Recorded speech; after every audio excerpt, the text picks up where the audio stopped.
Take that costume off, you filthy animal. You think a stolen uniform makes you a hero? Sergeant Daniel Hargrove's hand shot out and slapped the military ID from Commander Isaiah Rawlins' fingers, sending it skidding across the airport tile. His polished boot came down on it, grinding the edge into the floor. Fake medals, fake rank. You people will try anything to feel important. Isaiah didn't flinch. His dress blues were razor-sharp, ribbons perfectly aligned, gold trident gleaming under the fluorescent glare. Phones lifted. Whispers spread. "On your knees!" Hargrove barked, shoving him forward. He had no idea the man he was humiliating answered to forces far beyond this terminal. Before continuing, comment where in the world you are watching from, and make sure to subscribe because tomorrow's story is one you can't miss. The fluorescent lights of Reagan National Airport cast harsh shadows across the polished floor of baggage claim. Commander Isaiah Rawlins stood tall in his perfectly pressed dress blues, a small gift box tucked under his arm. The elderly woman he'd just helped beamed at him. "Such a gentleman," she said, gripping the handle of her retrieved suitcase. "They don't make many like you anymore." Isaiah nodded politely, his mind already on his mother's face when he'd surprise her for her 70th birthday. The small box contained a vintage brooch he'd found in an antique shop in Dubai, exactly like the one his father had given her decades ago, before he passed. A shrill voice cut through the ambient noise of rolling luggage and murmuring travelers. "That's him! He was hovering around my bag." Isaiah turned to see a well-dressed woman in her 50s pointing at him, her face flushed with anger. Linda Carver clutched her designer purse to her chest, as if protecting it from theft. "Ma'am?" Isaiah kept his voice steady, professional. 20 years of military service had taught him how to handle hostile situations with calm authority. "I saw you." Linda's voice grew louder, drawing stares. "You were watching my bag, waiting for a chance to grab it." 2 airport police officers approached rapidly. The older one, Sergeant Hargrove, immediately positioned himself between Isaiah and Linda. Officer Mercer, younger and visibly tense, flanked Isaiah's other side. "What seems to be the problem here?" Hargrove's hand rested casually on his holster, his eyes narrow with suspicion.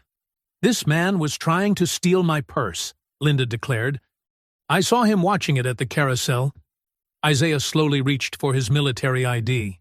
"There's been a misunderstanding. I'm Commander Isaiah Rawlins, U.S. Navy Sea." "Keep your hands where I can see them," Mercer barked, taking an aggressive step forward. Isaiah froze, acutely aware of the growing crowd. Phones emerged from pockets and purses, their camera lenses gleaming like eager eyes. "I was helping that elderly woman with her luggage," Isaiah explained calmly, nodding toward where she stood. But she had already disappeared into the crowd, perhaps frightened by the confrontation. "Let's see this ID you're talking about," Hargrove demanded, his tone dripping with skepticism. With deliberate slowness, Isaiah retrieved his military identification and offered it. Hargrove snatched it, studying it with exaggerated scrutiny. "You expect me to believe you're a Navy commander?" Hargrove's lip curled. "These costume shops are getting better and better with their fake IDs." A TSA supervisor pushed through the growing crowd. Angela Ruiz's eyes widened with recognition. "Sergeant, that's Commander Rawlins. I attended his commendation ceremony last year at the Pentagon. He's—" "Ma'am? Please step back." Hargrove cut her off without even looking at her. "This is a police matter now." The small gift box shifted under Isaiah's arm as he maintained his composure. "Sergeant, you can verify my identity with one phone call to—" "You're going to put that box down nice and slow," Hargrove interrupted, his voice hardening. "Then we're going to discuss impersonating military personnel, a federal offense." Isaiah felt his jaw tighten, but his voice remained measured. "Sergeant, you're making a serious mistake. The only mistake," Hargrove stepped closer, "is thinking that fancy uniform gives you special treatment." Phones continued recording as the confrontation escalated. Linda Carver had backed away, her initial certainty wavering as she watched the scene unfold. "On your knees!" Mercer suddenly shouted, feeding off Hargrove's energy. "I will not kneel," Isaiah stated firmly. "I've done nothing wrong, and you have no cause to—" The impact came without warning. Hargrove moved with practiced efficiency, sweeping Isaiah's legs while simultaneously driving him forward. The polished airport tile rushed up to meet him. The crack of Isaiah's face hitting the floor echoed through baggage claim.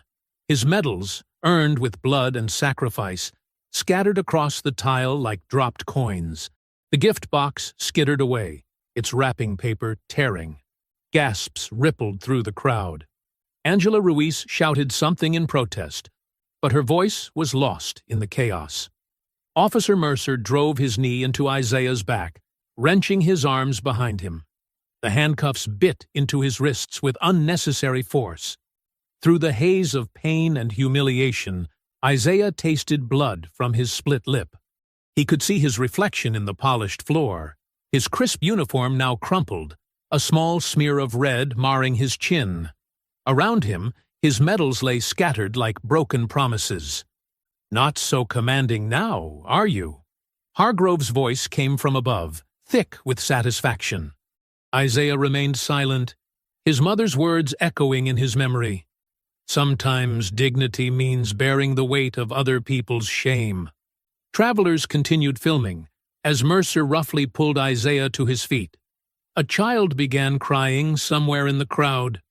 The vintage brooch lay exposed in its box nearby. The lid cracked from impact. Through it all, Isaiah kept his eyes forward, his back straight, despite the hands gripping his arms. His medals gleamed on the floor, each one a testament to service that these men had just ground beneath their boots. The crowd parted as they began to lead him away, their phones tracking his every step. Linda Carver stood frozen, her designer bag clutched forgotten at her side as the full weight of what she'd initiated settled over her face. Officer Mercer's knee dug deeper into his back as he yanked the handcuffs tighter, making the metal bite into Isaiah's wrists. "Sir, please!" Angela Ruiz's voice cut through the crowd's murmurs. The TSA supervisor pushed forward, her phone held out like a shield. "This is Commander Rawlins. I can prove it." Her fingers moved rapidly across the screen before she thrust it toward Sergeant Hargrove. The video showed Isaiah receiving a commendation at the Pentagon, his bearing just as dignified then as it had been moments before being slammed to the floor.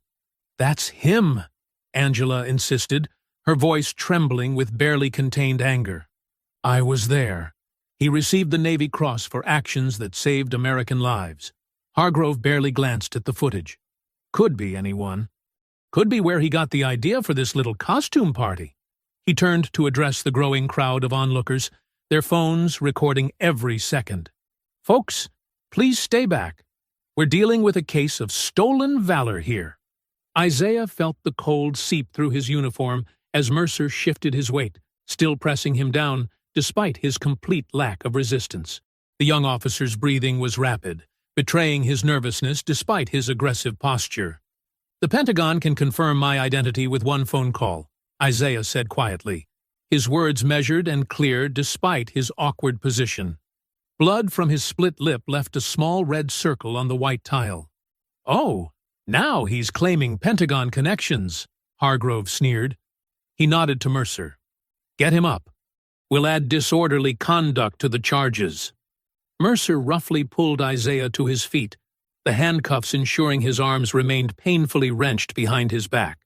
A teenage girl in the crowd gasped as she got a clear view of his bloodied face. "You need to stop this now," Angela pleaded, looking around desperately for support. "He's a decorated commander. This is completely wrong."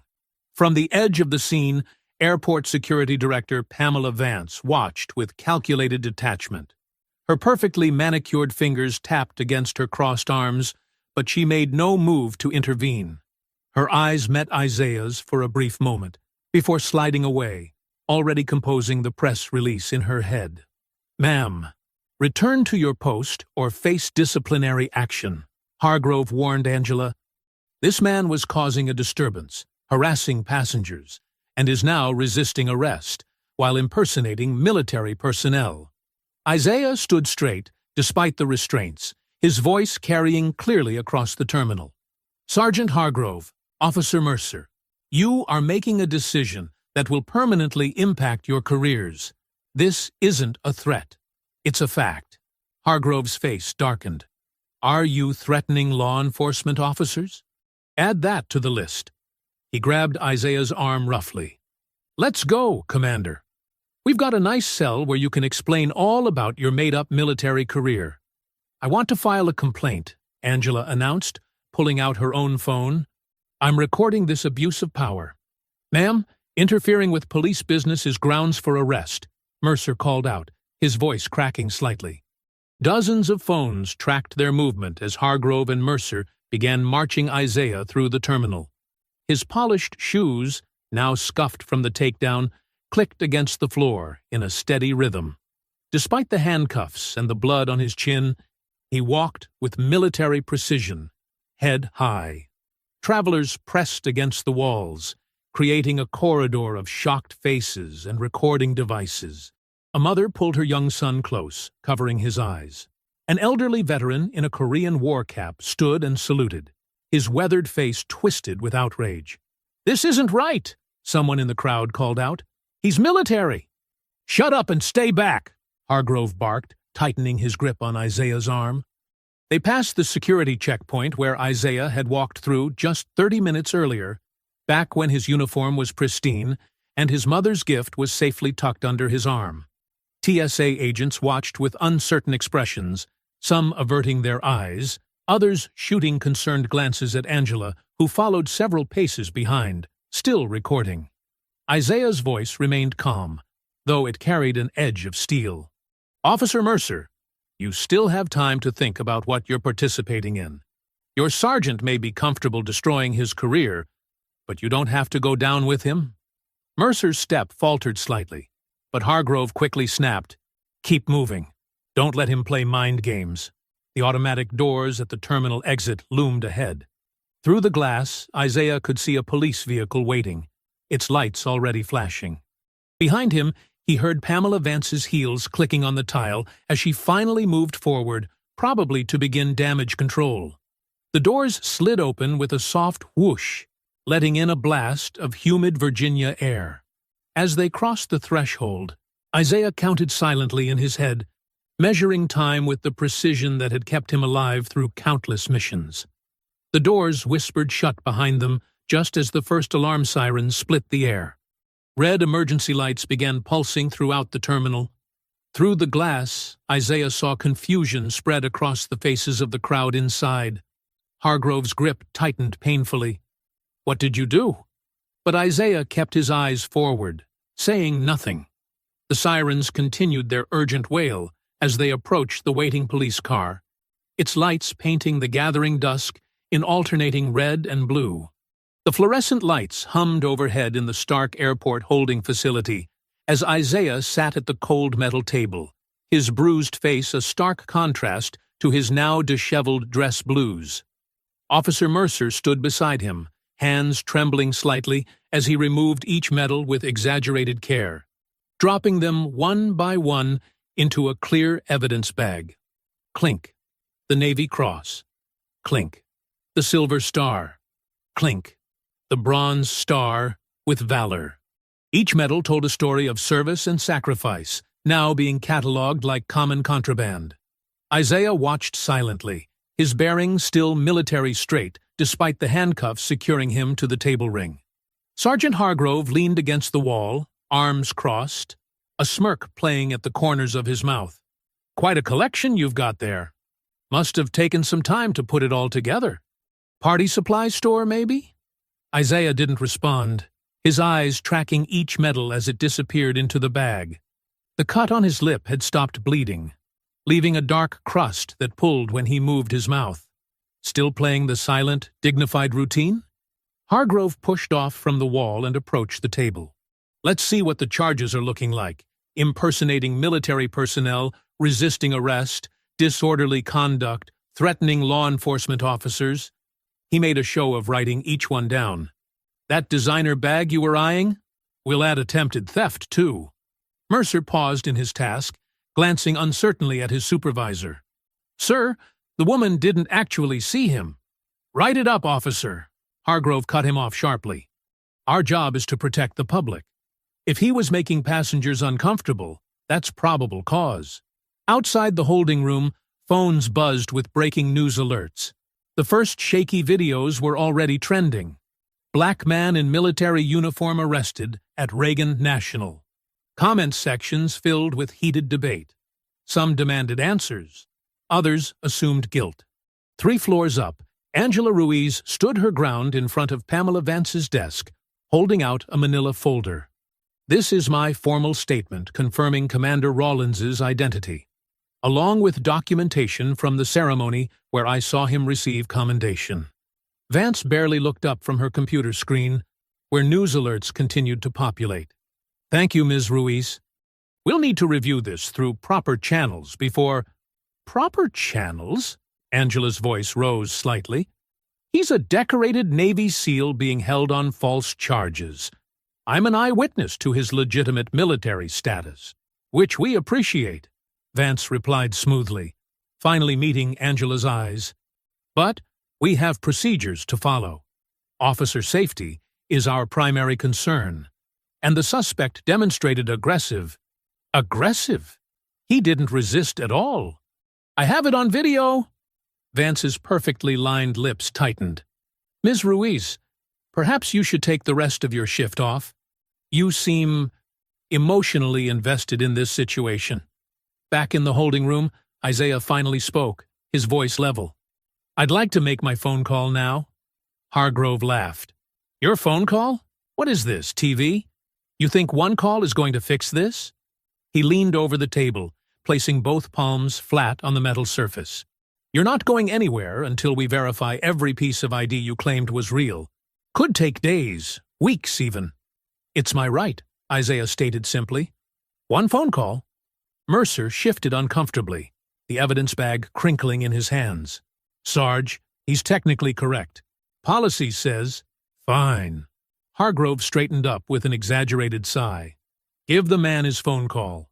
Let him waste it on whatever fake commanding officer he's cooked up." Mercer produced a landline phone from the wall, placing it on the table within Isaiah's reach. The handcuffs allowed just enough movement to dial. Isaiah's fingers moved with practiced precision, entering a number from memory, each digit deliberate, final. Hargrove and Mercer watched with mixed amusement and uncertainty as the call connected. "Office of Naval Operations," a crisp voice answered. "This is Commander Isaiah Rawlins, authorization code Sierra 749 Echo." Isaiah's voice carried the weight of absolute authority despite his circumstances. "I need to speak with Admiral Morrison's office immediately." There was a pause on the line.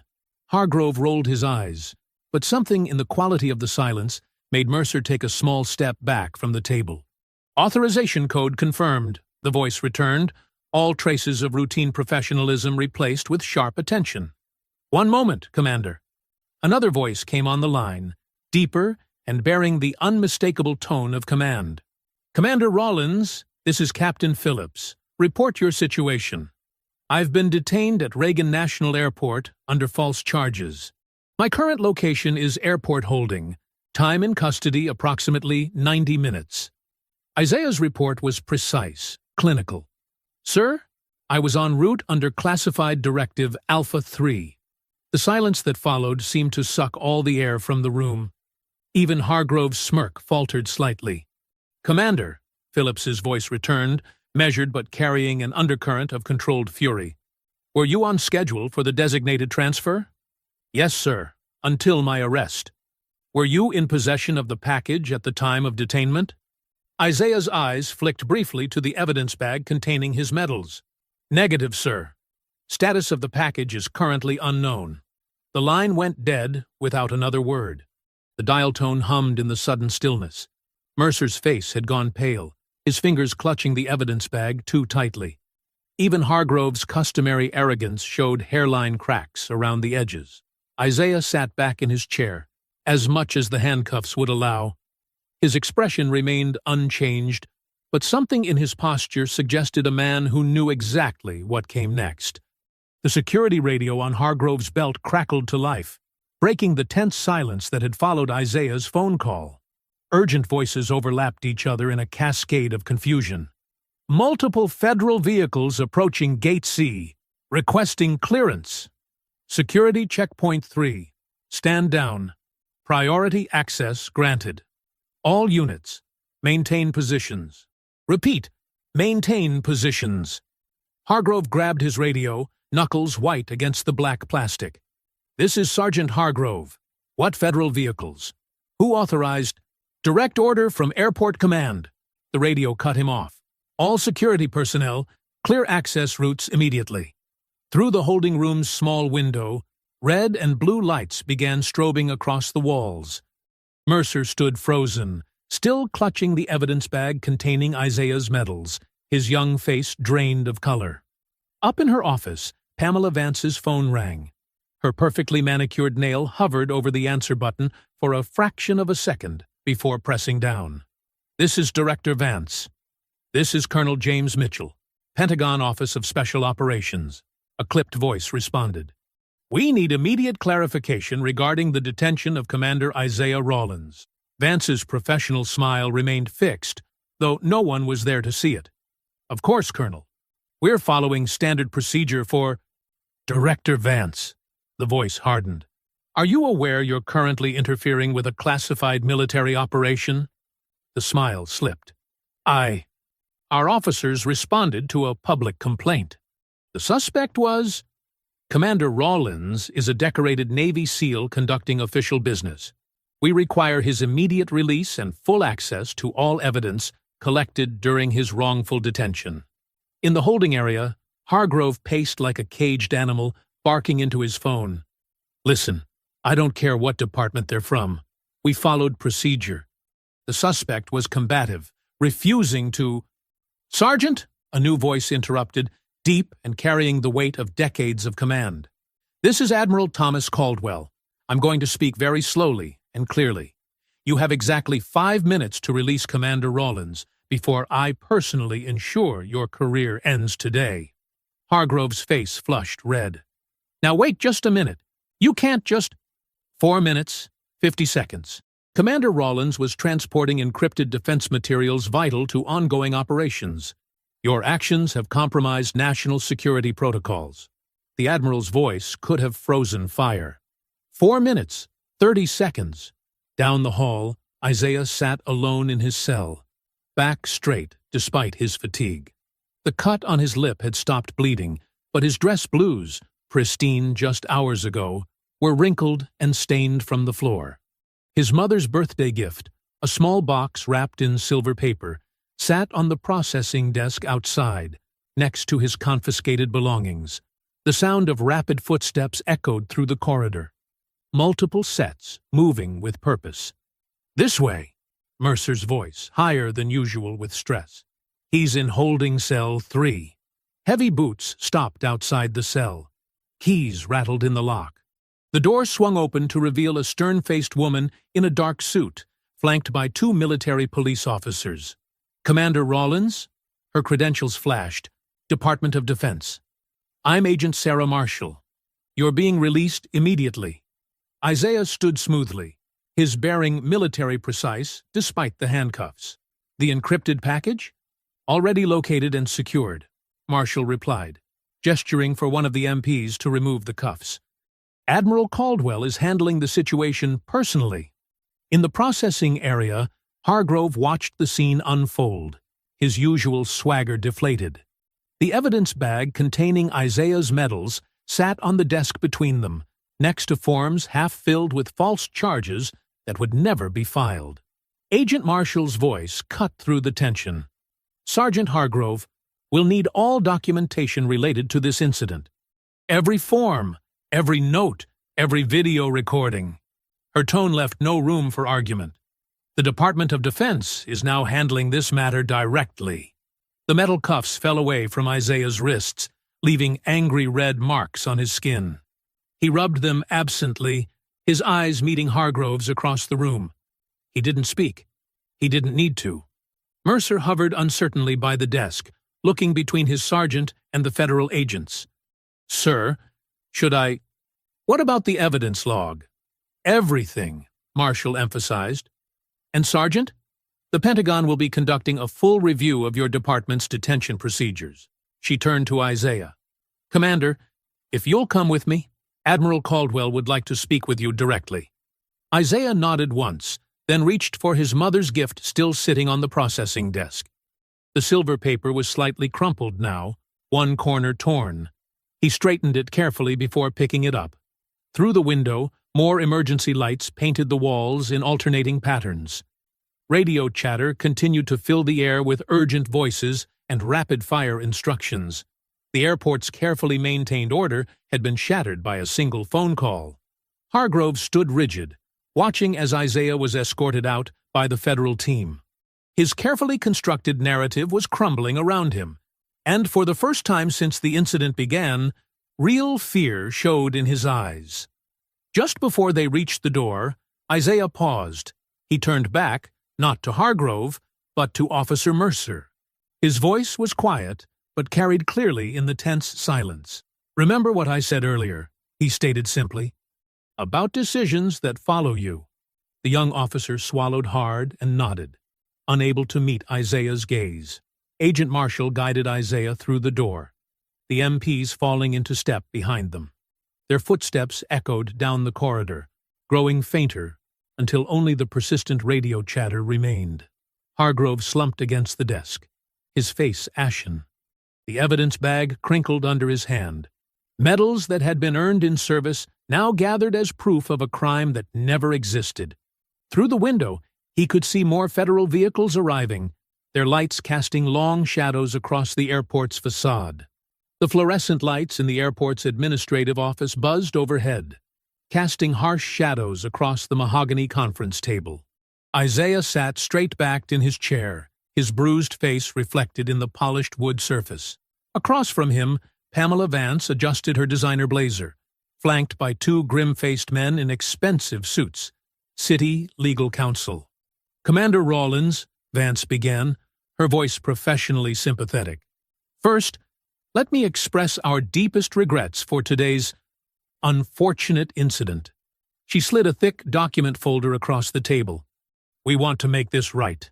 Isaiah didn't touch the folder. His pressed uniform, though wrinkled from the arrest, still commanded respect. The cut on his lip had stopped bleeding, but the injury stood out starkly against his dark skin under the harsh lighting. Make it right, he repeated quietly, letting the words hang in the air. One of the lawyers cleared his throat. We're prepared to offer immediate compensation, along with a formal apology from the department. He tapped the folder. The terms are quite generous. Colonel Phillips, the Pentagon representative who'd been standing silently by the window, stepped forward. Commander, given the classified nature of your mission, discretion would be advantageous for all parties. Vance nodded eagerly. Exactly. We need to consider airport stability. The impact on public trust, on our federal partnerships. She leaned forward, lowering her voice. This doesn't have to become a larger incident. Isaiah's phone buzzed on the table. Another news alert. He turned it over, but not before catching the headline, Black Navy SEAL arrested in uniform. Racial profiling alleged at Reagan National. The video is already viral, Isaiah stated matter-of-factly. People are asking questions. Questions we can manage, Vance assured him. With your cooperation, we can frame this as a simple misunderstanding. No lasting damage done. Isaiah's expression didn't change, but something hardened in his eyes. No lasting damage, he repeated. Like these bruises will fade. Like my mother watching her son in handcuffs on the evening news. Commander, Colonel Phillips interjected, the Pentagon's primary concern is protecting operational security. A public spectacle could compromise. With respect, Colonel, Isaiah cut in, his voice steady but firm. Operational security was compromised the moment Sergeant Hargrove decided to abuse his authority. He gestured to his face. This isn't about classified missions anymore. This is about accountability. Down in the airport police office, Sergeant Hargrove sat at his desk, staring at his computer screen. Social media exploded with video clips of the arrest. His jaw clenched as he read comment after comment condemning the department's actions. "They don't understand," he muttered, closing the browser. "We followed procedure." He was resistant. Even to his own ears, the words sounded hollow. Officer Mercer knocked tentatively on his door. "Sergeant, Internal Affairs is requesting the body cam footage." "It malfunctioned," Hargrove snapped. "Technical error. Make sure that's in the report." Back in the administrative office, Vance was growing visibly frustrated behind her professional veneer. "Commander Rawlins, surely we can find a reasonable solution here. The airport is willing to—" "Ms. Vance," Isaiah interrupted softly. "Do you know what Navy SEALs are trained to do when interrogated?" He didn't wait for her response. "We're trained to remain silent, to give nothing away, to resist pressure." His eyes met hers directly.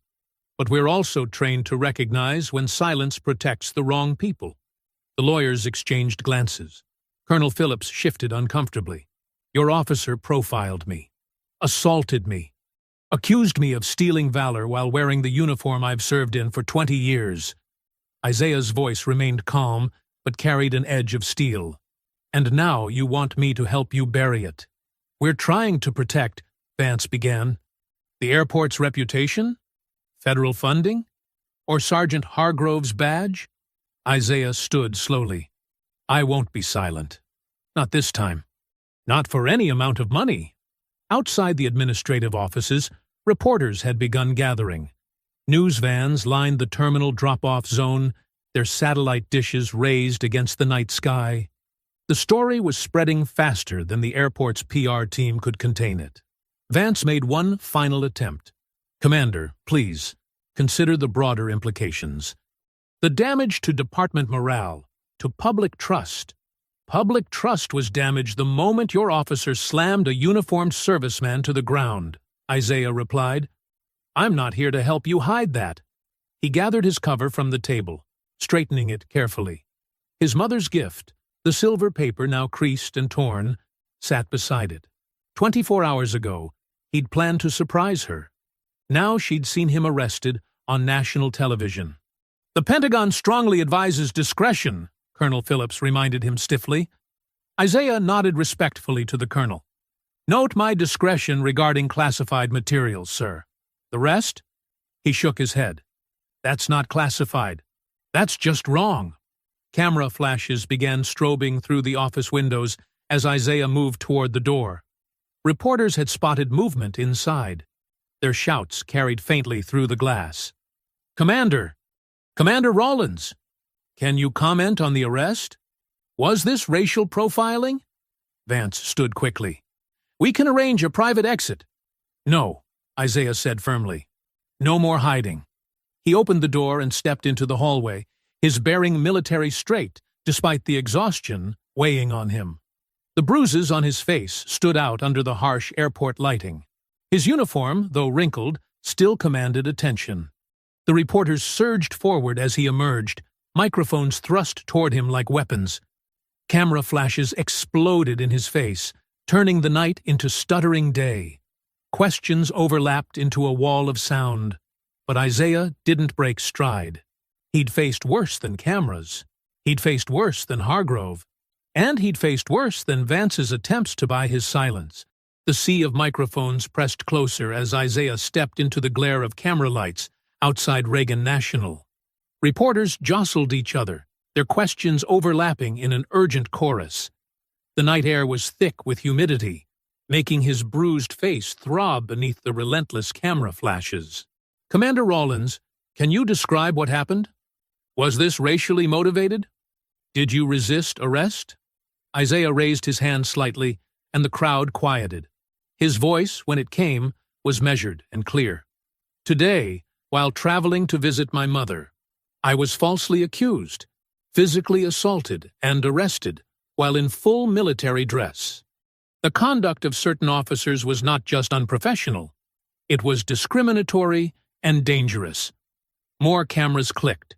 A reporter thrust her microphone forward. "The airport police claim you were combative. I presented valid military identification," Isaiah continued calmly. I maintained my composure even as I was slammed face first into the floor.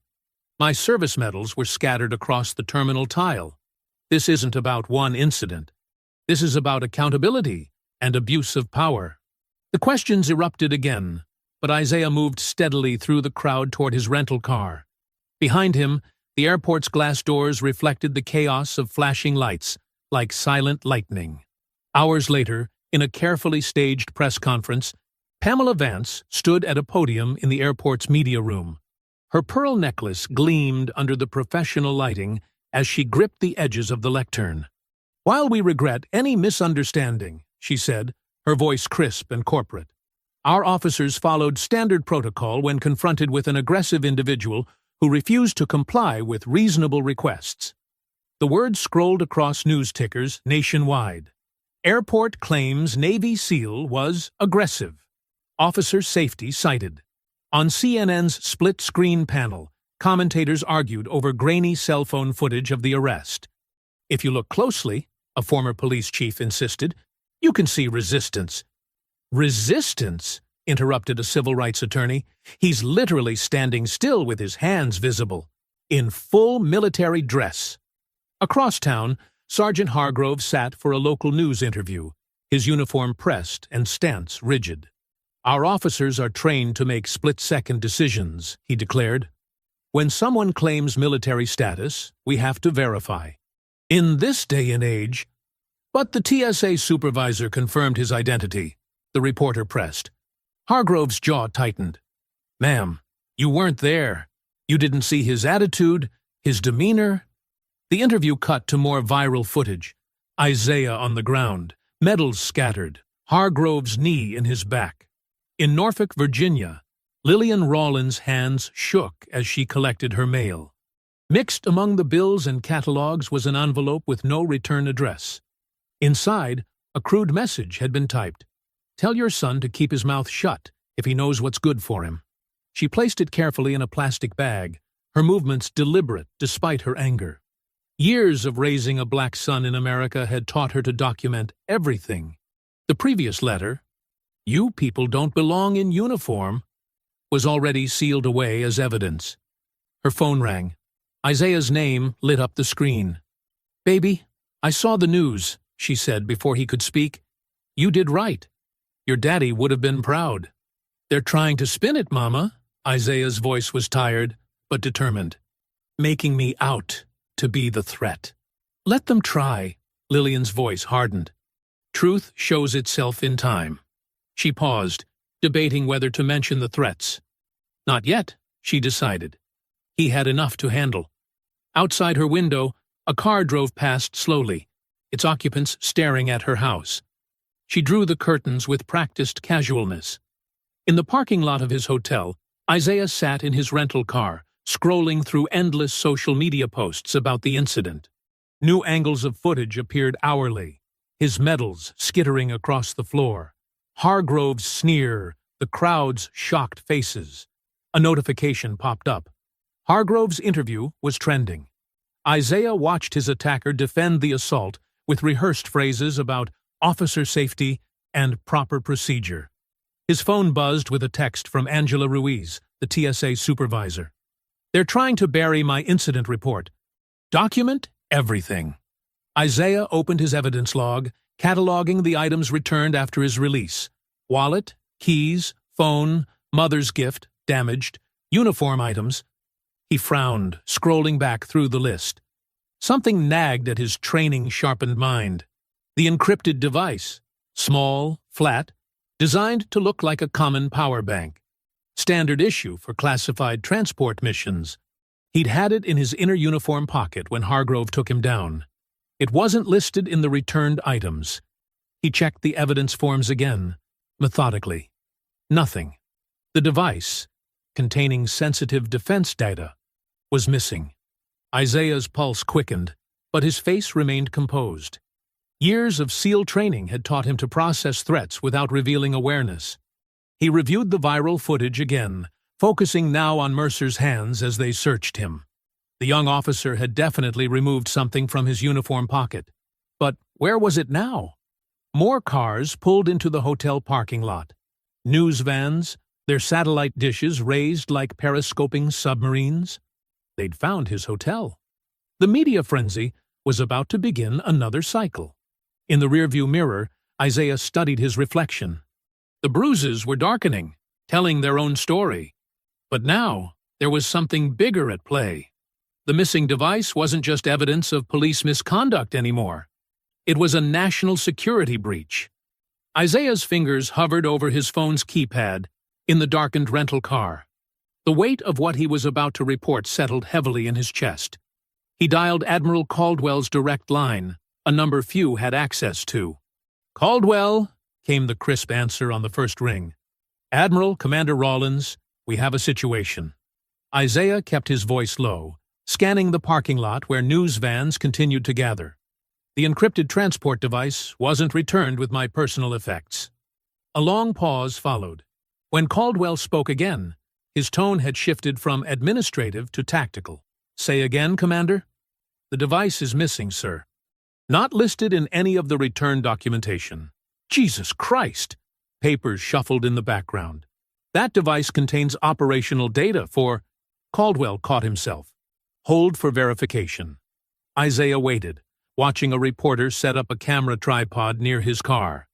He slouched lower in his seat, though the tinted windows provided some cover.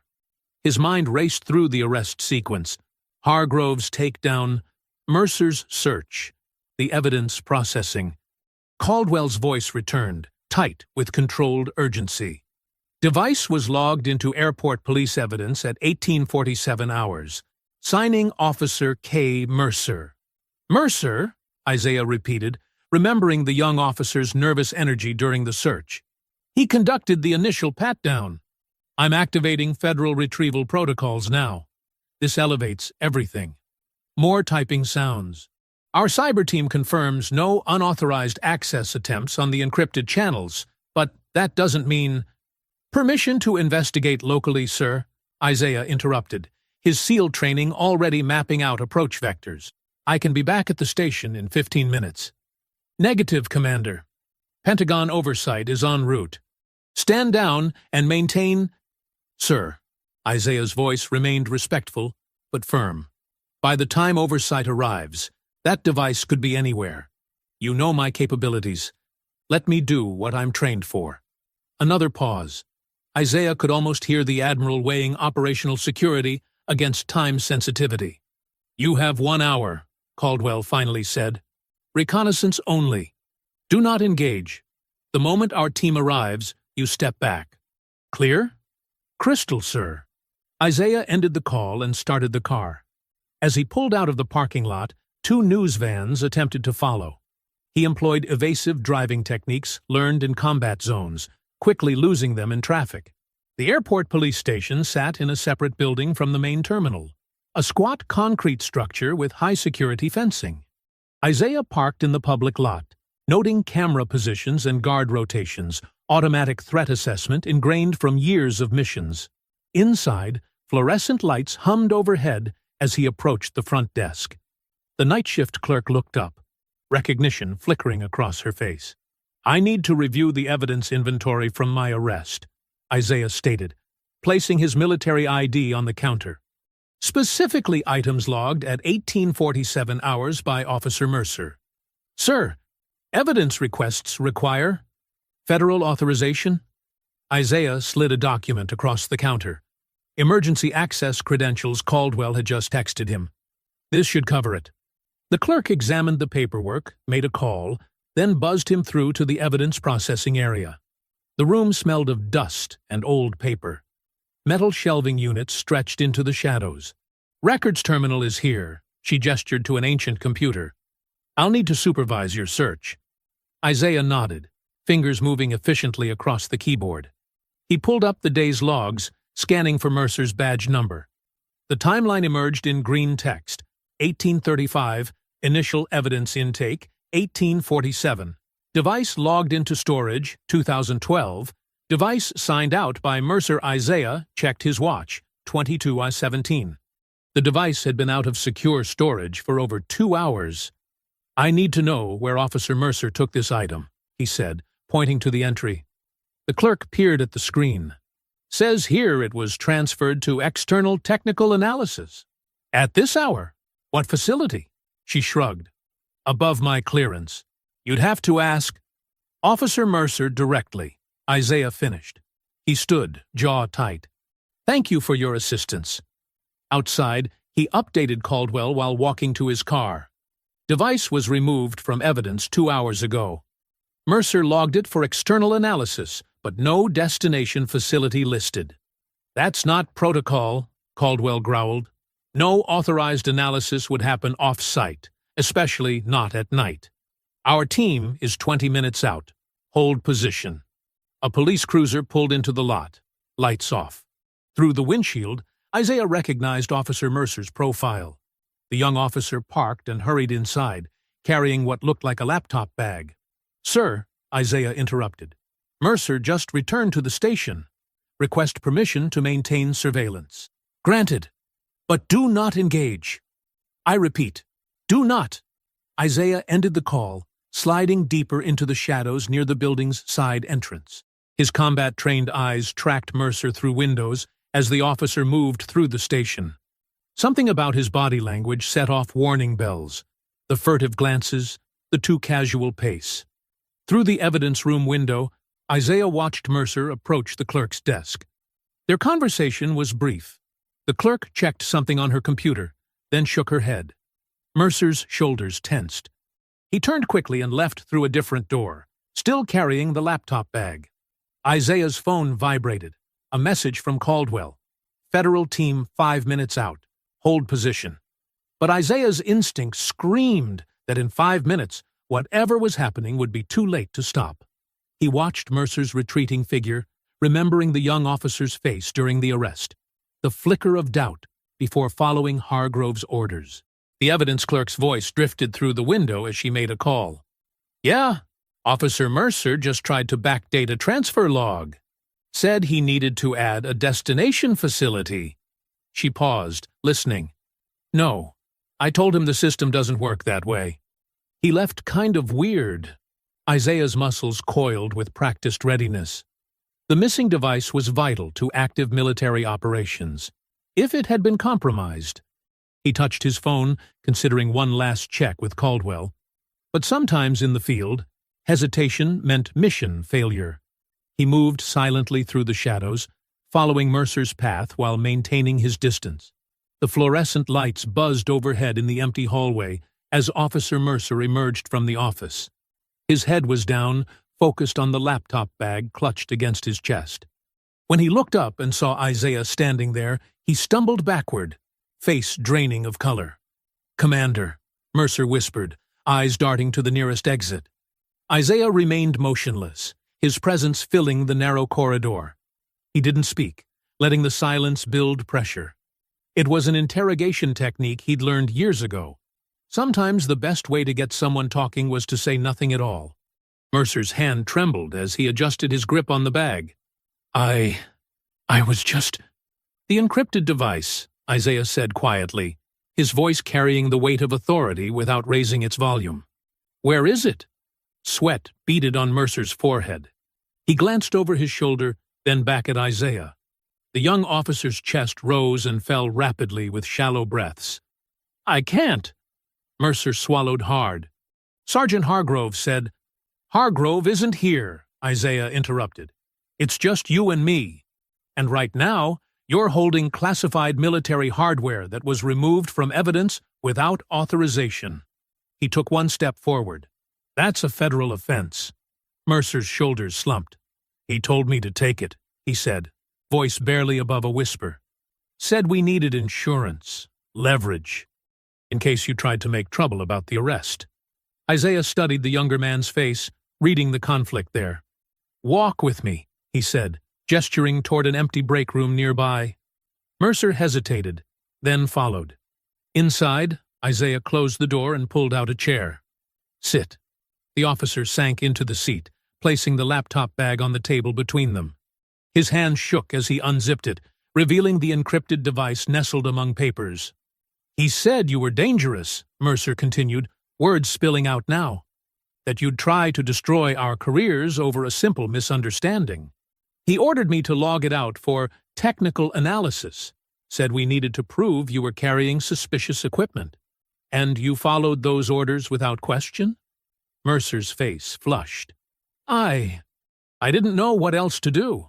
Hargrove's been my supervisor for 3 years. He's got connections all through the department. His father was a captain. Show me proof, Isaiah said. If what you're saying is true, there must be evidence of Hargrove's involvement. Mercer pulled out his phone with trembling fingers. I kept screenshots of the keycard logs.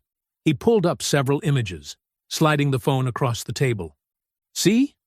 Hargrove accessed the restricted storage area twice after hours. Once right before he told me to remove the device, and again an hour later. Isaiah examined the logs carefully. The timestamps aligned with the evidence records he'd seen earlier. Why are you showing me this now? Because. Mercer's voice cracked. He cleared his throat and tried again. Because I saw the news reports, the videos, what really happened out there. He met Isaiah's eyes for the first time. And because Hargrove's been acting strange since the Pentagon got involved, making threats, telling me to stay quiet, or else what? He didn't say exactly, but the way he said it, Mercer shuddered. I've got a family, a baby daughter. I can't risk. Federal witness protection exists for exactly this reason, Isaiah said. But you have to be willing to come forward officially, to tell Internal Affairs everything you just told me. Mercer's leg bounced nervously under the table. What about Hargrove? He'll know I talked. He's already under investigation, Isaiah explained. The Pentagon doesn't take kindly to interference with classified operations. Your testimony could help ensure he faces consequences rather than finding another department to continue this behavior. The young officer stared at his hands for a long moment. The break room's ancient coffee maker gurgled in the corner, marking the silence. Finally, he looked up. What do I need to do? First, we secure the device. Isaiah carefully placed it in his pocket. Then we walk to Internal Affairs together. You make a formal statement about everything. The orders, the evidence tampering, the threats. I'll ensure federal authorities are notified to provide protection. Just like that? Just like that. Isaiah stood. Sometimes doing the right thing is simple.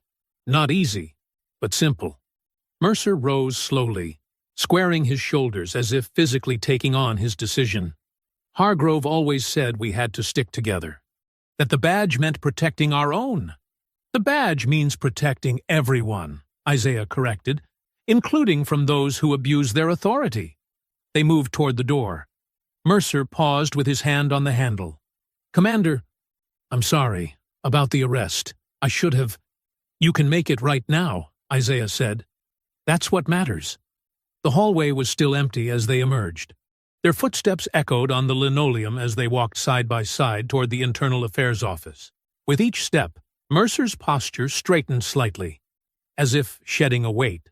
They'll want to know everything, Isaiah warned. Every detail, every conversation. Mercer nodded. I remember it all. Been replaying it in my head since it happened. They reached the frosted glass door marked Internal Affairs Division. Through the glass, shadows moved inside despite the late hour. Isaiah knew federal agents would already be waiting, alerted by his earlier calls. Mercer took a deep breath, hand reaching for the door handle. The young officer's face showed fear, but also something else. Relief, perhaps, or determination. The Internal Affairs Office hummed with activity despite the late hour. Under harsh fluorescent lights, Officer Mercer hunched over a metal desk, his pen scratching against official statement forms. 2 federal agents in dark suits stood near the window, speaking in low tones while reviewing the keycard logs on a laptop. Isaiah sat quietly in a corner chair, watching Mercer's hand tremble slightly as he detailed Hargrove's instructions. The young officer paused occasionally, closing his eyes to recall specific conversations, then continued writing with renewed purpose. Take your time, said Agent Sarah, the lead investigator. She placed a fresh bottle of water near Mercer's elbow. "We need everything documented exactly as you remember it." Mercer nodded, flipping to another page. "He was specific about the timing," he said, voice hoarse. "Told me to wait until shift change when fewer people would be around. Said it had to look routine." Isaiah noticed Mercer's uniform collar was dark with sweat despite the room's chill. The officer had been writing for nearly an hour, filling page after page with detailed accounts of Hargrove's actions over the past 24 hours. Agent Morrison's phone buzzed. She stepped into the hallway to answer it, returning moments later with a slight smile. "Pentagon officials have authorized a formal reopening of the investigation," she announced. "Based on Officer Mercer's testimony and the keycard evidence, we have enough to proceed with full federal involvement." The second agent, Thompson, looked up from his laptop.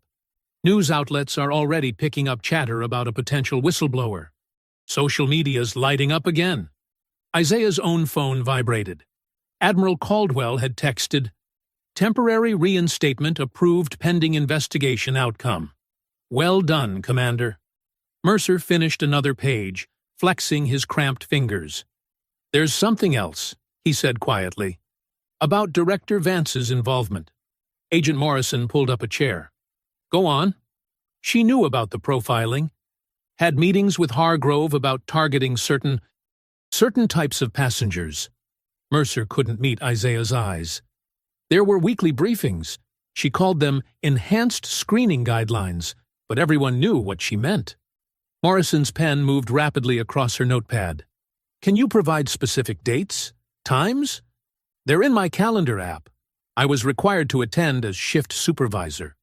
Mercer pulled out his phone, scrolling through entries. "Here, every Tuesday at 0900 hours. Special Security Protocol Review, they called it." The federal agents exchanged looks. Thompson began typing furiously on his laptop.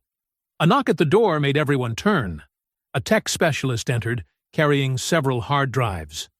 "We've started recovering deleted security footage from the evidence room servers," she reported.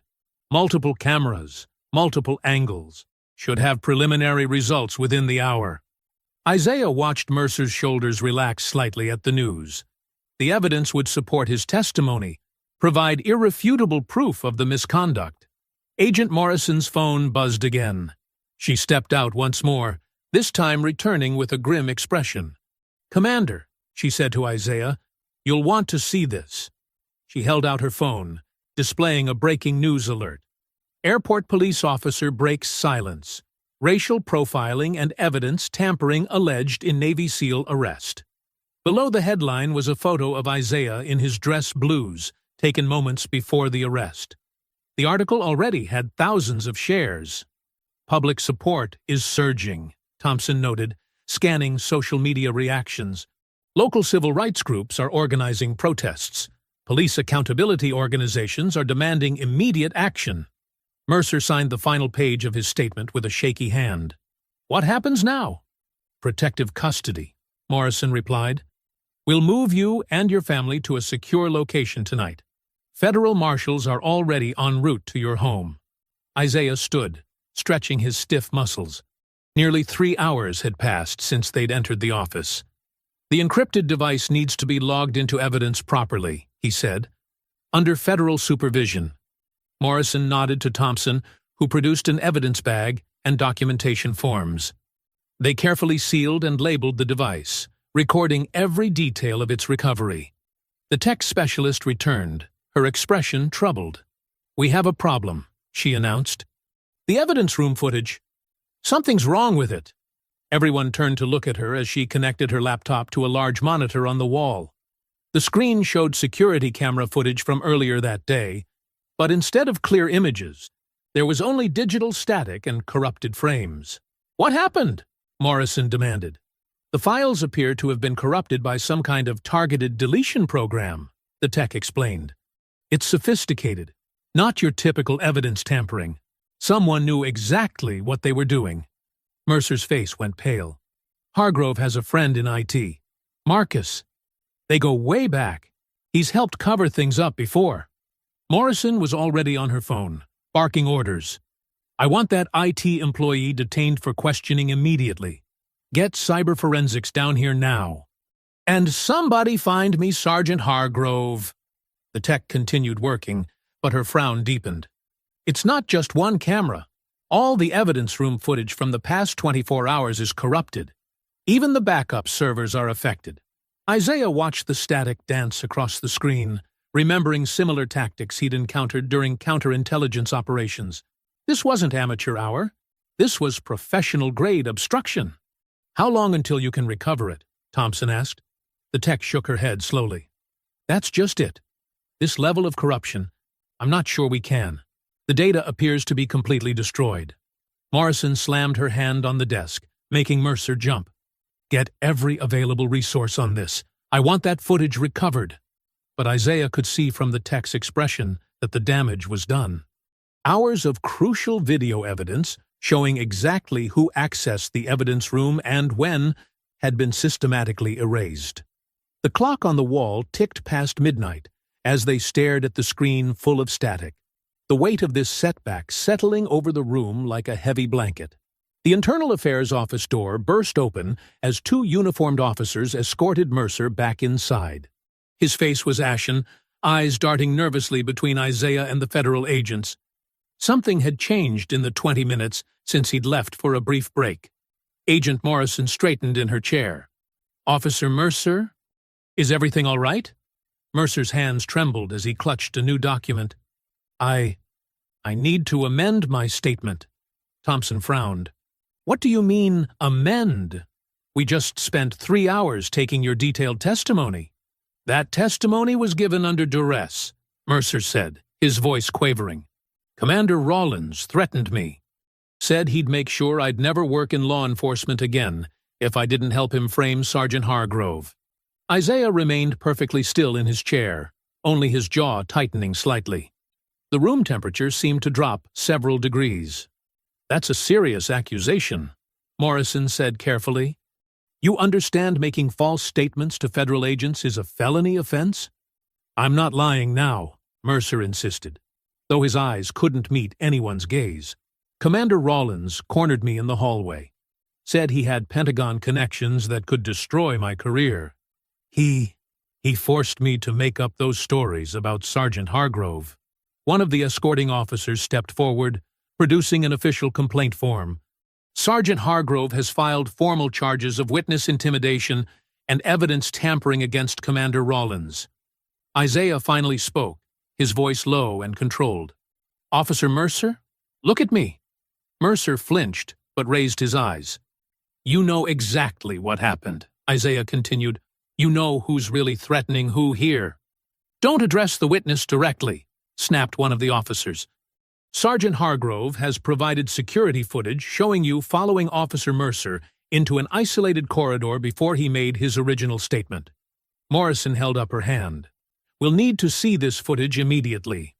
It's been submitted to Internal Affairs, the officer replied, along with sworn statements from 3 other officers corroborating Sergeant Hargrove's account of Commander Rawlins' aggressive behavior during the arrest. Thompson's phone buzzed. He checked it and grimaced. Pentagon's issuing a statement. They're distancing themselves from the situation, pending full investigation of all parties involved.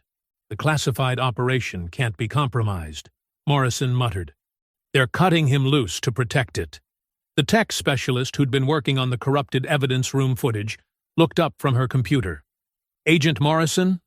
The deletion program that wiped our cameras. Preliminary analysis shows it was activated using Commander Rawlins's confiscated phone. Isaiah didn't move, didn't protest. He'd seen this playbook before. The systematic dismantling of credibility, the coordinated testimonies, the manufactured evidence. But knowing the tactics didn't make them any less effective. I'm sorry, Mercer whispered, almost too quietly to hear. I have a family. More people entered the office. Senior police officials, department lawyers, uniformed brass. The small room quickly became crowded with bodies and voices and rustling papers. A stern-faced woman in a navy suit approached Isaiah. Commander Rawlins, I'm Karen Mitchell from the Judge Advocate General's office. In light of these allegations, your service record is being placed under immediate review.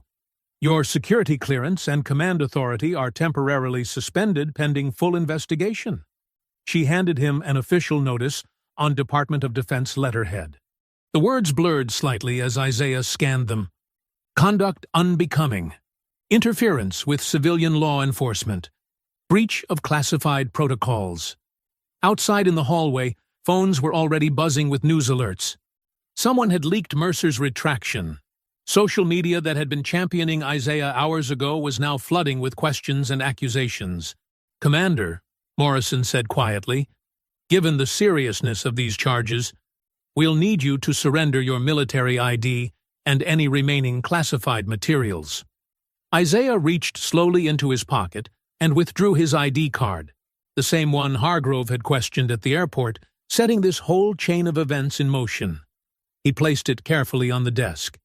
"Agent Morrison," he said calmly, "I trust you'll ensure proper chain of custody for all evidence in this case, including the timestamps on when that deletion program was actually installed on my phone." Morrison met his gaze and nodded slightly. She understood what he was really saying. Follow the evidence, not the narrative. The department lawyers huddled with the police brass, speaking in hushed tones about damage control and public statements. Through the office windows, Isaiah could see news vans arriving in the parking lot, their satellite dishes extending skyward like metal trees. Mitchell gestured toward the door. "Commander, there's a press gathering outside. We can arrange for you to exit through." "No," Isaiah interrupted. "I'll use the front door." He stood, straightening his wrinkled dress blues. His medals were still in evidence storage, but he carried himself as if wearing every commendation he'd earned over 20 years of service. The crowd parted as he walked to the door. Mercer wouldn't look at him. The federal agents watched silently. Only Morrison spoke. "This isn't over, Commander." Isaiah paused in the doorway. "No," he agreed quietly. "It isn't." The hallway beyond was packed with reporters and cameras. As Isaiah stepped out, flashbulbs exploded like artillery fire. Microphones thrust toward his face. Questions overlapped into white noise. He held up the suspension notice so the cameras could capture it clearly. Let them see exactly what speaking truth to power had cost him. Let them document every detail of how the system protected its own. The notice trembled slightly in his hand, not from fear or anger, but from the sheer force of camera flashes turning night into day. Isaiah sat in his parked rental car, the engine off, listening to the soft patter of rain against the windshield. The parking lot lights cast orange halos through the water droplets, creating distorted patterns across his dashboard. His reflection in the rearview mirror showed exhaustion etched into his features, but his eyes remained sharp and focused. He pulled out his phone and scrolled through the viral videos of his arrest again. Each angle told the same story. His takedown, the scattered medals, the cuffs, but something nagged at his tactical mind, a detail he'd overlooked in the chaos. The clock on his dashboard read 11:47 p.m. The station's lights behind him had dimmed as the night shift settled in. He closed his eyes, using the SEAL mental reconstruction techniques drilled into him through years of training. Frame by frame, he rebuilt the sequence, walking through baggage claim, the elderly woman with her suitcase, Linda Carver's accusation, Hargrove's arrival, the confrontation, the takedown. Isaiah's eyes snapped open. The takedown, that sudden surge of adrenaline when Hargrove slammed him to the floor. His heart rate had spiked, and when a SEAL's vitals spike, he reached up to touch the spot where his dress uniform's collar met his neck. The microscopic bump was still there, invisible unless you knew exactly where to feel for it. The modified body camera, standard issue for classified operations, designed to activate automatically during high-stress situations. The device was smaller than a shirt button, developed by Naval Special Warfare Command for covert documentation. It didn't store footage locally. Instead, it streamed directly to secure naval servers, encrypting the data in real time. Isaiah pulled out his phone again, this time dialing a different number from memory. It rang 3 times before connecting. "Do you know what time it is, Commander?" Admiral Caldwell's voice was gruff but alert. "Yes, sir. I apologize for the late hour, but this is time-sensitive." Isaiah kept his voice steady, professional. "Sir, during the airport incident, I was wearing the modified NSC body cam from Operation Starlight." A long pause followed. Isaiah could almost hear the Admiral's mind working through the implications. "You're certain it was active?" Caldwell finally asked. "The takedown would have triggered the biometric sensors, sir. Heart rate spike, sudden movement, physical stress, all the activation parameters." Isaiah glanced at his reflection again. "And it would have kept recording through the entire detention process." Papers rustled on Caldwell's end. "That footage would be classified under the original operation parameters. Getting it cleared for non-military use won't be simple." "Understanding, sir. But that footage wouldn't just show my arrest. It would have captured everything. Conversations, commands, the evidence handling, including what happened to the encrypted device." More silence as Caldwell absorbed this. Isaiah waited patiently, watching raindrops race down his windshield. A police cruiser rolled past his car, the officer inside giving him a long look before continuing on patrol. "Give me the timestamp parameters," Caldwell said finally. "When did the incident begin?" Isaiah provided the exact times, his SEAL training allowing him to recall precise details despite the stress of the day. Initial contact at approximately 16:42 hours. Detention processing concluded at 22:15 hours. The sound of typing came through the phone. "Accessing the secure server now. This will take a moment." Isaiah drummed his fingers lightly on the steering wheel, the only outward sign of tension. If the footage hadn't uploaded properly, if the camera had malfunctioned, if the server had failed to archive— "Found it," Caldwell said. Multiple data packets uploaded during that time frame, all properly encrypted. Video and audio feeds intact. Isaiah released a breath he hadn't realized he was holding. "Can you confirm the content, sir?" More typing. "I'm looking at the first segment now. Airport terminal, clear view from chest level. I can see Sergeant Hargrove approaching. Quality is excellent. The full detention period should be documented," Isaiah said, "including any conversations in holding and evidence processing." "Commander," Caldwell's voice took on a cautionary tone. "Using classified surveillance equipment in a civilian law enforcement encounter raises serious jurisdictional questions. The Pentagon's legal team will need to review before—" "With respect, sir," Isaiah interrupted carefully, "we both know this isn't just about a law enforcement encounter anymore. That encrypted device is still missing. The evidence room footage is corrupted. Officer Mercer has been pressured into retracting his statement. This goes beyond jurisdictional concerns." Rain drummed harder on the roof as Isaiah waited for the Admiral's response. A flash of lightning briefly illuminated the parking lot.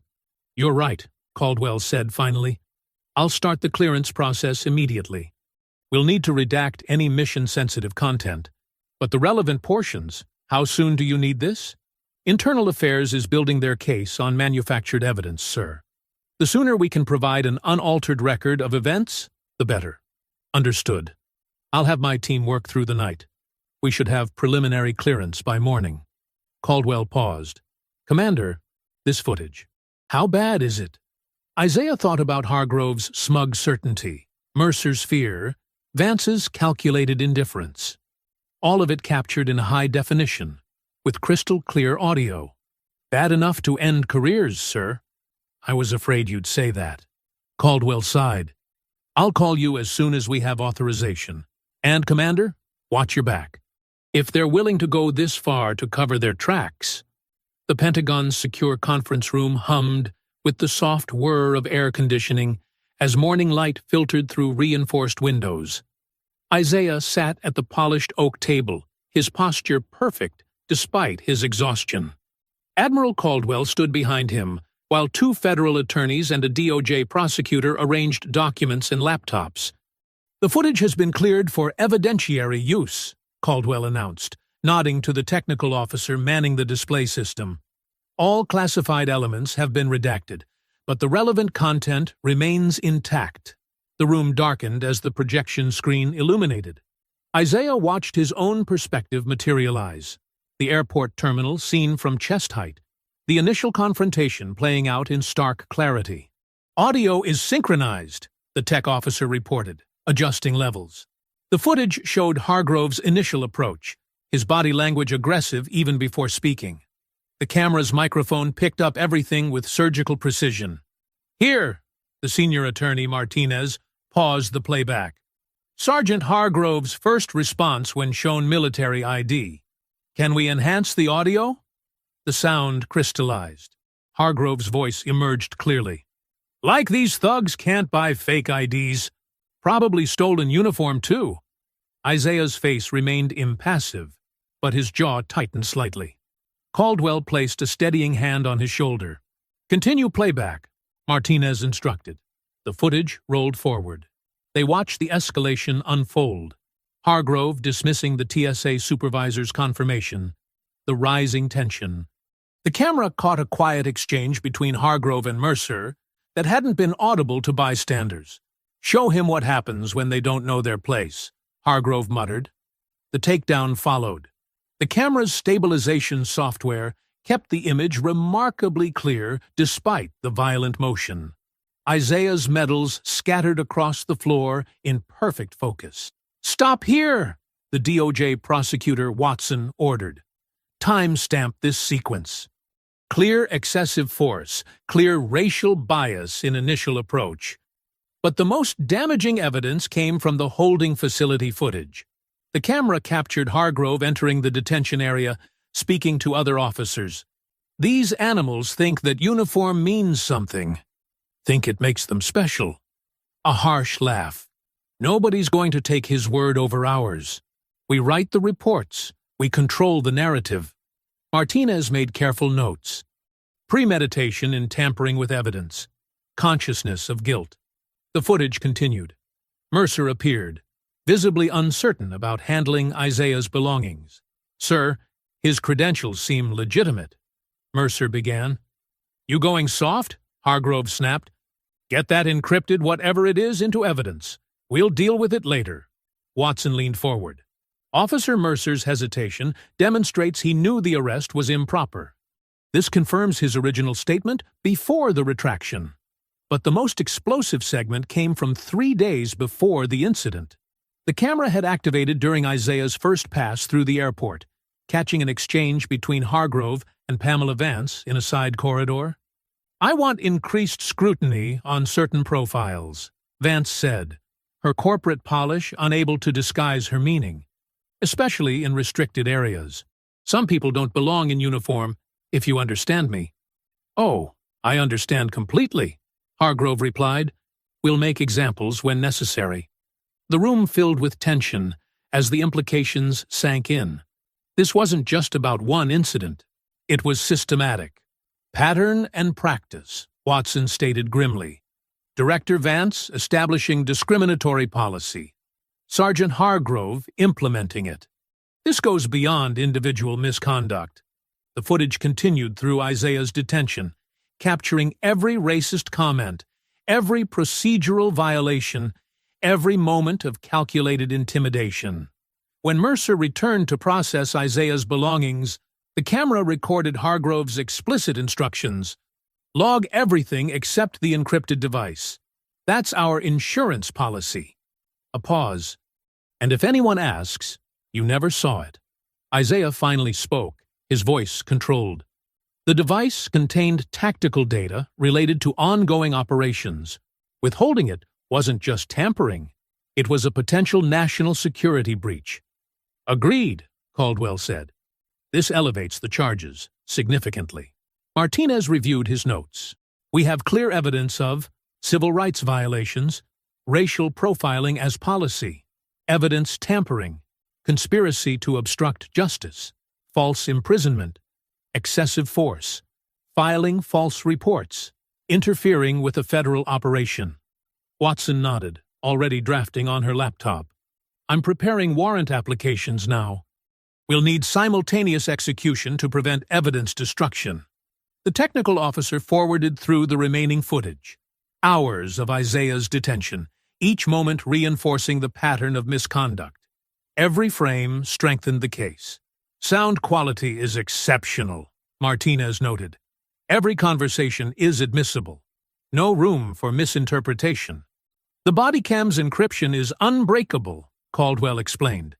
They can't claim tampering. This is exactly what happened. Exactly as it happened. Watson looked up from her laptop. Warrants will be ready within the hour. I'm requesting a federal task force for execution. Given the scope of corruption indicated, we can't risk using local law enforcement.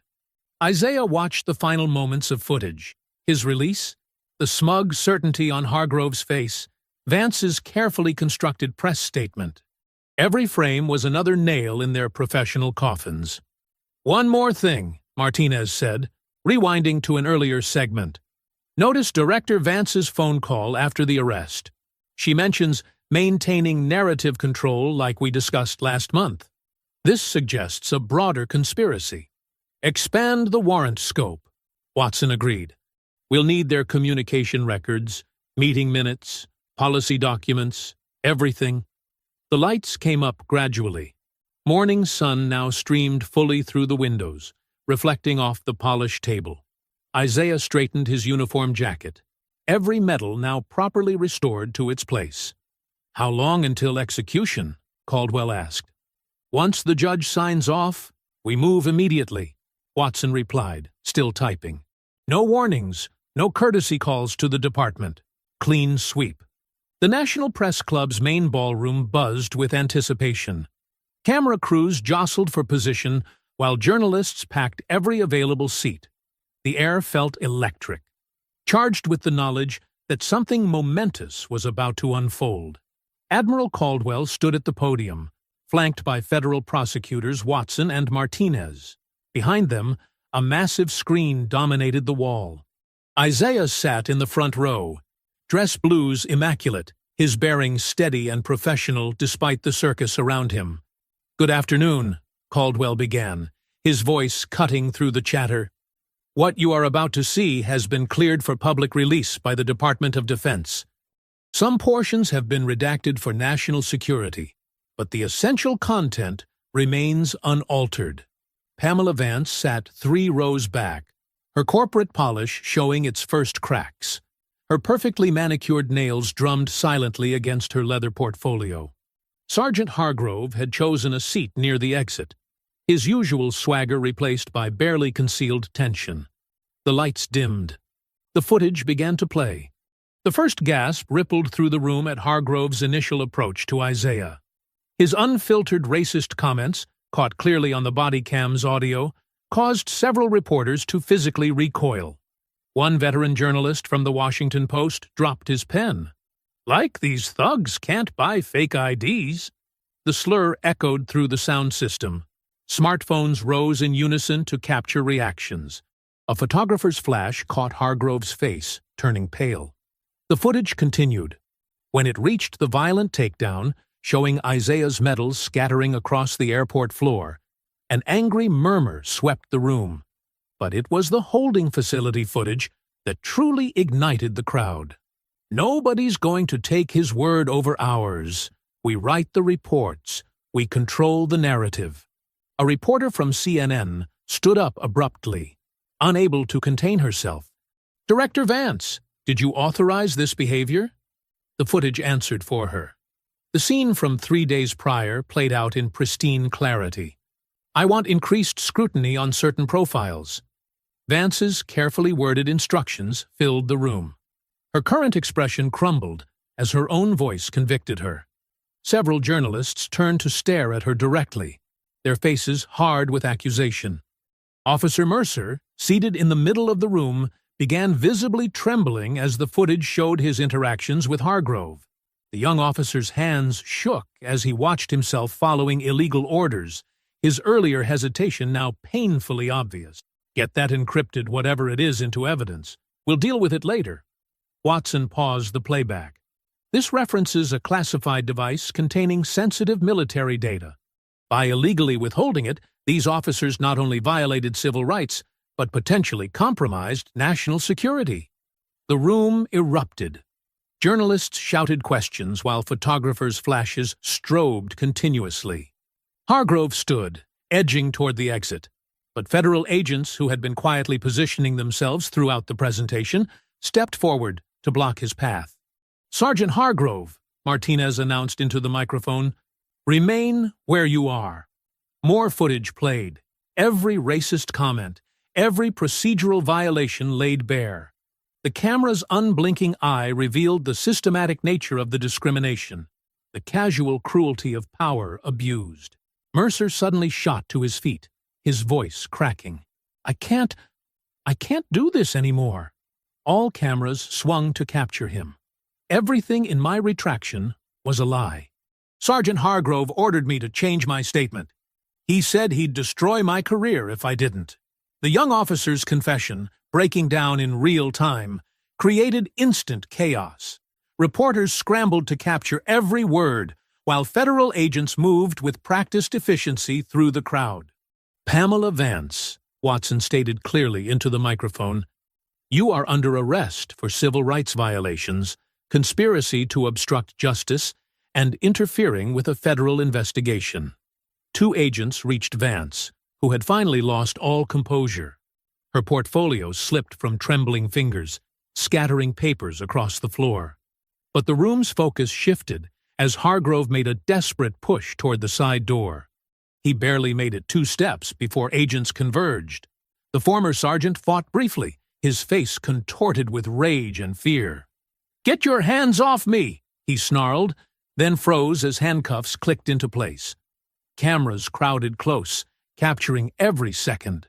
The man who had so confidently abused his authority now stood restrained, his badge and gun already removed by efficient federal hands. Isaiah remained seated, watching silently as justice unfolded. He made no move to gloat or celebrate. His vindication came not from their humiliation, but from the truth finally emerging into the light. More footage played behind the unfolding arrests.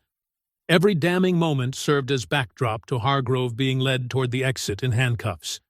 His face, once set in smug authority, now showed the dawning realization that his career wasn't just over. He was facing serious federal charges.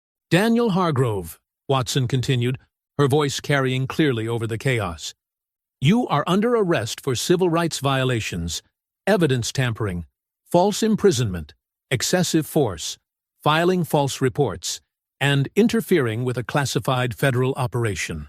A reporter thrust a microphone toward Hargrove. "Sergeant, do you have any response to the footage?" Hargrove's face twisted. He tried to lunge at the reporter, but the agents held him firmly. The cameras caught every second of his loss of control, his mask of authority finally crumbling completely. "Get these cameras out of my face," he shouted, struggling against the handcuffs. "Please continue recording," Martinez instructed the press. "The public has a right to see this." The agents began moving Hargrove toward the exit. Each step was captured by dozens of cameras, his resistance only making the footage more damning. His shouts echoed off the ballroom's walls, his authority evaporating with each failed attempt to maintain control. The handcuffs gleamed under the camera lights as Hargrove was led past the podium. He locked eyes briefly with Isaiah, and for the first time, true fear showed on the former sergeant's face. Camera crews swarmed the courthouse steps as federal prosecutors emerged into the bright afternoon sunlight. The air hummed with anticipation as reporters jostled for position, microphones extended like reaching hands. Behind them, a wall of photographers captured every moment, their rapid-fire clicks creating a constant undertone. U.S. Attorney Sharon Martinez approached the hastily assembled podium, her expression grave but satisfied. Beside her, FBI Special Agent Thompson stood ramrod straight, his badge catching the sun. The crowd fell silent as Martinez adjusted the microphone. "Today, we are announcing multiple federal indictments following a comprehensive investigation into civil rights violations at Reagan National Airport," Martinez began, her voice clear and unwavering. "Former Sergeant Daniel Hargrove faces charges of civil rights violations under color of law. evidence tampering, filing false reports, and interfering with a classified federal operation. Cameras flashed as she held up the official indictment papers. Additionally, former Airport Security Director Pamela Vance has been indicted on charges of conspiracy, obstruction of justice, and implementing discriminatory security protocols. From his position at the edge of the crowd, Isaiah watched the proceedings with quiet intensity.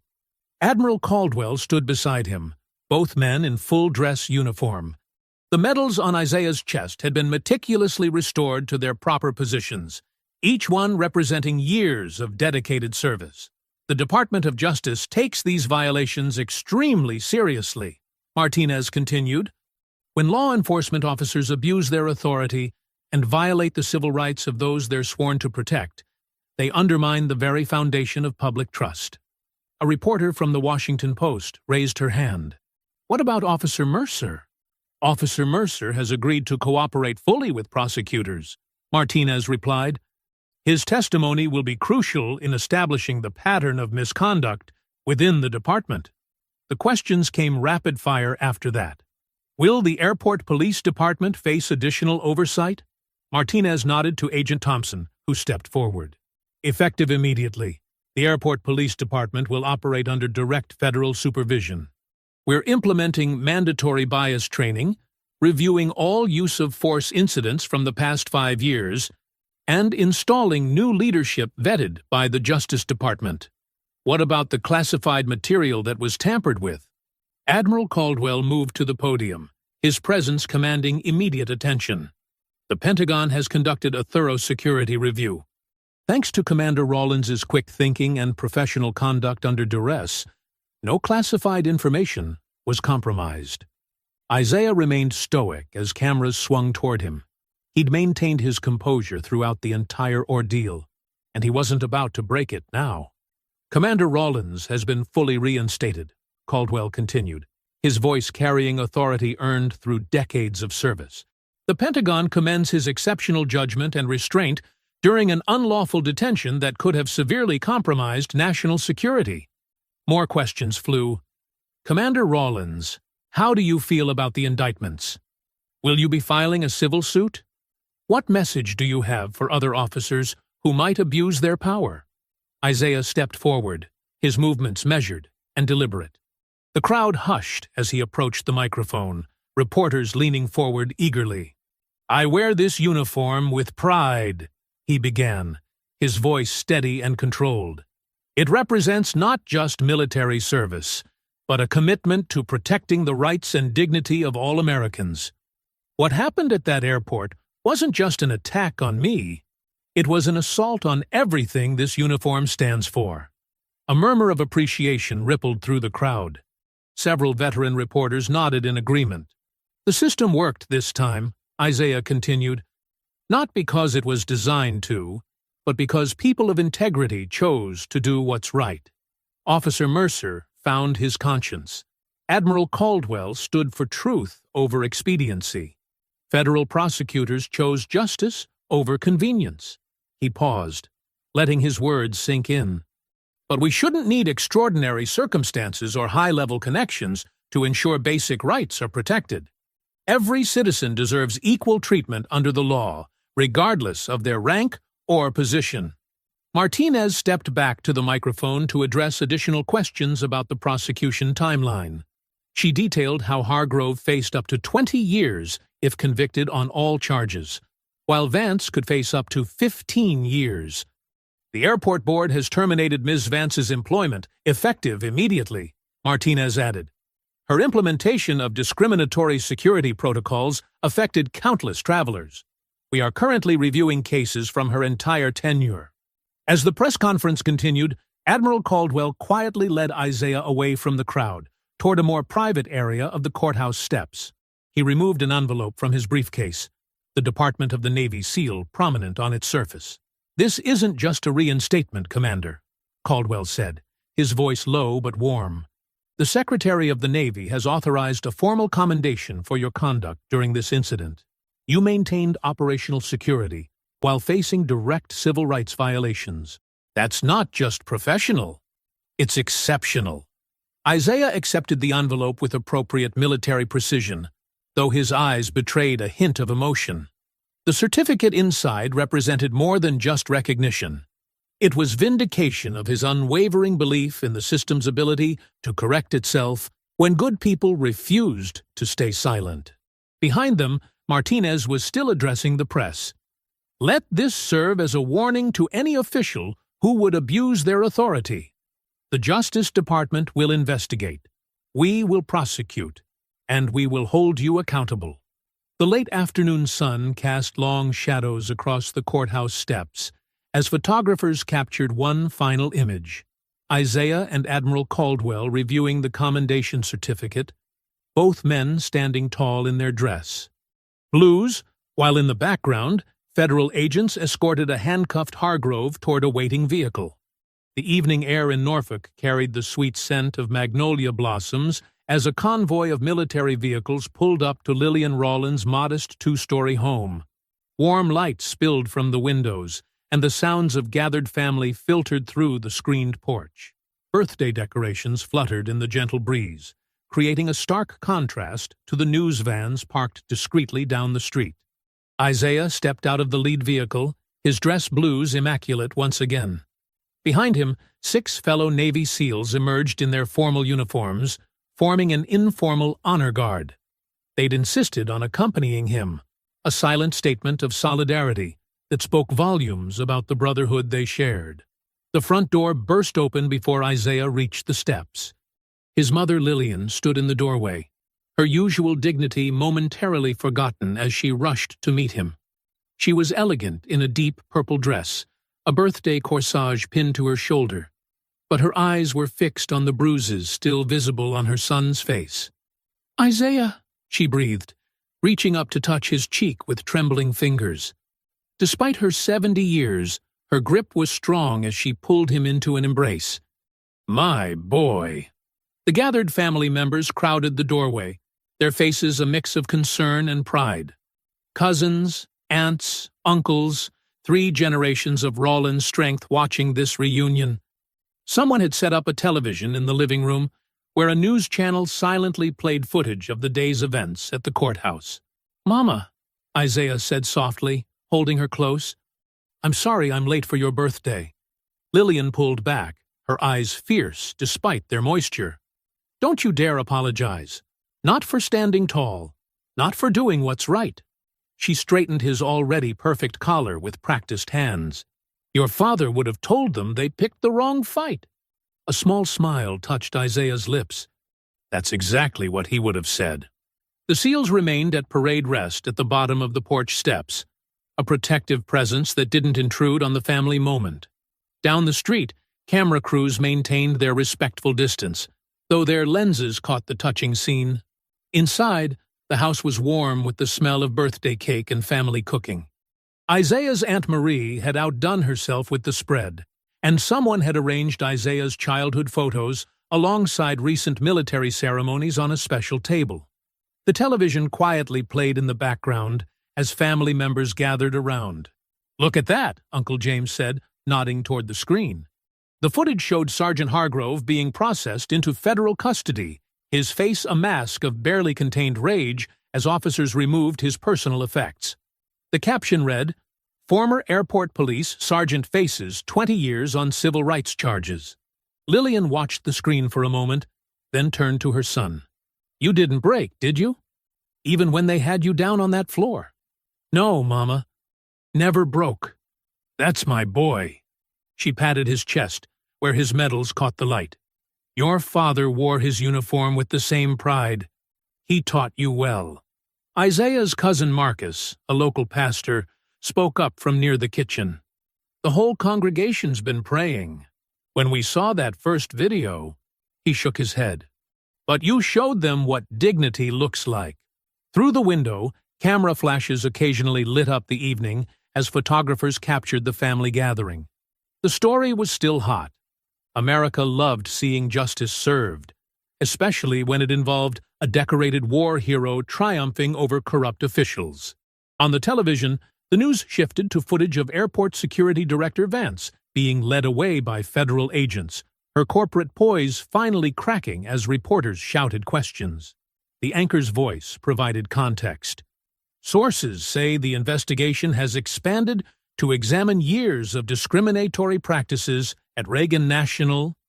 They thought the uniform was a costume, Isaiah's young nephew said, looking up at him with wide eyes. But it was real. Everything about your uncle is real, Lillian told the boy. The medals, the courage, the principle, all of it. She turned to the assembled family. Now, enough about all that. We're here to celebrate, and I want to cut my cake before those news people figure out a way to interview it. The family laughed, and the tension eased. Aunt Marie disappeared into the kitchen to retrieve the elaborate cake she'd made, decorated with delicate purple flowers that matched Lillian's dress. The Seals were invited inside, making the house even more crowded, but adding to the feeling of security and celebration. As everyone gathered around the dining room table, Isaiah caught glimpses of more news footage. Officer Mercer giving his formal statement to prosecutors, federal agents carrying boxes of evidence from the airport police station, airport board members announcing sweeping reforms. But here, in his mother's home, surrounded by family and brothers in arms, those images seemed distant.